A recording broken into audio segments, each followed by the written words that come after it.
So, does the size of your emergency fund change with retirement? A lot of times when we're working, the general rule is 6 months. 3 to 6 months of just expenses in the bank.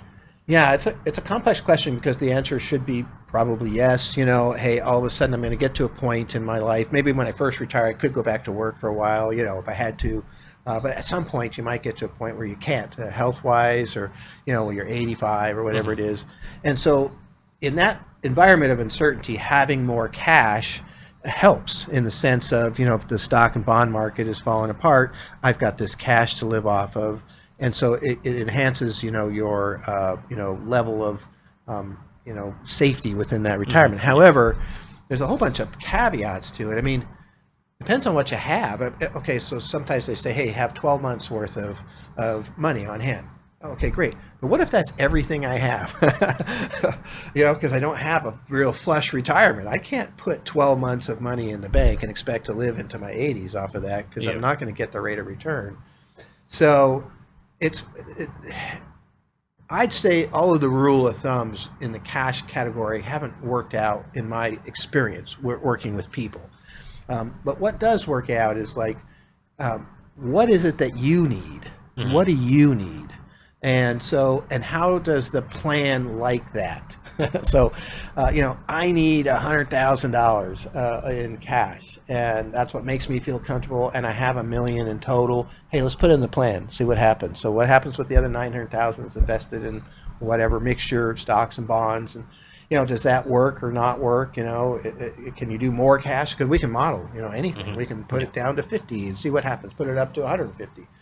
And so I think, that's where it starts. It starts with what do you need so that when you go to bed at night during a very bad stock market time frame, you still feel okay because you can think about what you have in the bank, right? Hmm. What is that number?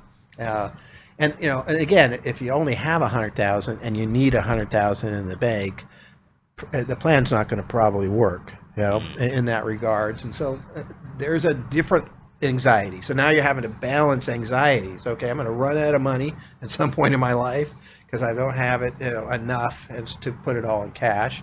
Those kind of things. So that's. I think it's a really good question. It's interesting to see. We get asked a lot about emergency funds. Matter of fact, it comes up almost weekly Yeah. within the client, meetings and such, as to what to have, what's the rule of thumb, do I have too much, do I have not enough, those kind of And it things. evolves. So, It does. different phases of your life, you have different higher emergency funds and like lower emergency funds. Yeah, exactly. I'd say you should have as much cash as you need as long as it works. And that is a perfect scenario, Hmm. and so if you don't have as much cash as you need, because it's not working, then work towards it. In other words, okay, I've got $1 million. I want to put 100, and let's say the plan doesn't work. I can only do 50. Well, work towards the other 50. All right, start with what you can do. Make sure that your long-term plan is there because that is the biggest risk in retirement is living a long Hmm. time. Yeah. And so make sure that is taken care of because you don't want your 90s to be miserable. It's already hard enough being older, versus where they could be financially. Making sure that works, and then make a plan to get to that $100,000 of savings that you really want over time. Hopefully your investments work out well, and you can do that.